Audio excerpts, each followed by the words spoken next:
Hi, it's Mr. Townsend here. In this video, I'm going to go over the fourth in my series of reactions of organic compounds. This is for level 3 NCEA.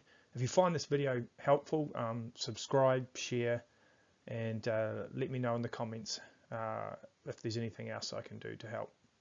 Right, okay, so what we're going to look at in this video is the common reactions of haloalkanes, and well, let's get started.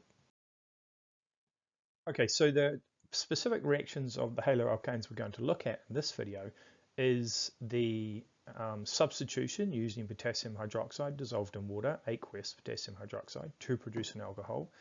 The substitution reaction when we use ammonia dissolved in alcohol to produce an amine. And an elimination reaction where we add potassium hydroxide dissolved in alcohol, which will produce an alkene, which could produce two different alkenes depending whether the molecule is going to be symmetric or asymmetric. We also know that it is possible to turn an amine back to a haloalkane, and it is possible to turn an alkene back to a haloalkane by an addition reaction. Right, so let's look at some reactions of the haloalkanes in detail. So the first type of reaction we're going to talk about are substitution reactions. Remember, this is when one functional group is replaced by another group or atom. The first reaction we're going to look at is if we add concentrated ammonia. Now, it's important to realize that concentrated ammonia is actually ammonia dissolved in alcohol. Okay, so it's concentrated because it's not dissolved in water, and we add this as our reagent. So we're going to swap out the chlorine group here. That's the functional group that makes it a haloalkane, and we're going to replace it with an amine group, this NH2 here. Now, of course, when we replace the chlorine with the amine, we've got left over the chlorine that we replaced and one of the hydrogens from the ammonia.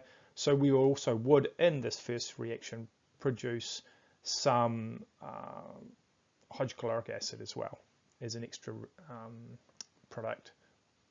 Okay, so the second type of substitution reaction we can have is if we add potassium hydroxide that's dissolved in water. Or it could be sodium hydroxide. Sometimes it's just written as hydroxide ion, aqueous. But if we add it, and it's really important that it's aqueous, it's dissolved in water, because if it's not aqueous, it has a different type of reaction. So again, this is the OH minus here, the hydroxide group is going to replace the chloride.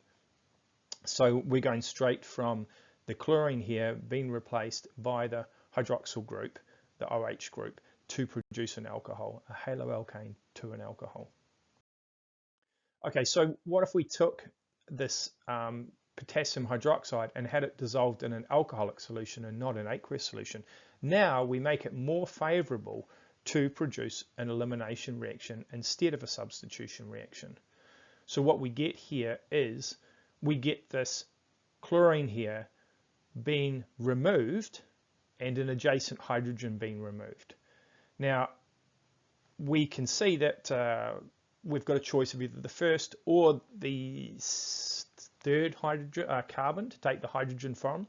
The first carbon has 3 hydrogens and the third carbon has 2 hydrogens. So using Zaitchev's rule, we're going to take the hydrogen, the majority of the time the hydrogen will be removed from the third carbon because it is poor, the poor get poorer.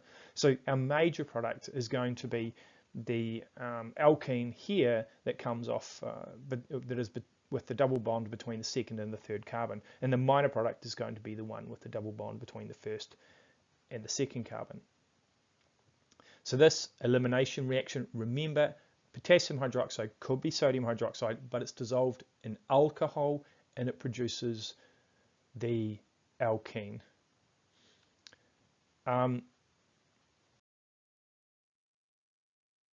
Reactions of haloalkanes. Right, so just pause the video for the moment, draw down this reaction scheme.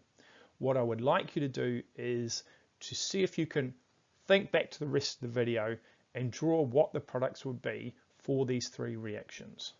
So we've got 3 reactions happening here. Okay, so hopefully you started the video again. Here are the answers. So here, when we do the substitution with potassium hydroxide aqueous, we're going to produce this alcohol. In this case, it's 3-methyl butane 2-ol. if we do the substitution with the ammonia and alcohol, we will get an amine, 3-methylbutane, 2-amine. You can also call it 2-amino, 3-methylbutane. So there are two ways to name that. Okay, and if we add the potassium hydroxide but dissolved in alcohol, it is now an elimination reaction. It's going to make two different products. We've got 2-methylbutene and 3-methyl-1-butanene. Okay, thanks for watching the video. Again, look, if you find it helpful, make sure you subscribe and like it, and I'll see you in the next video.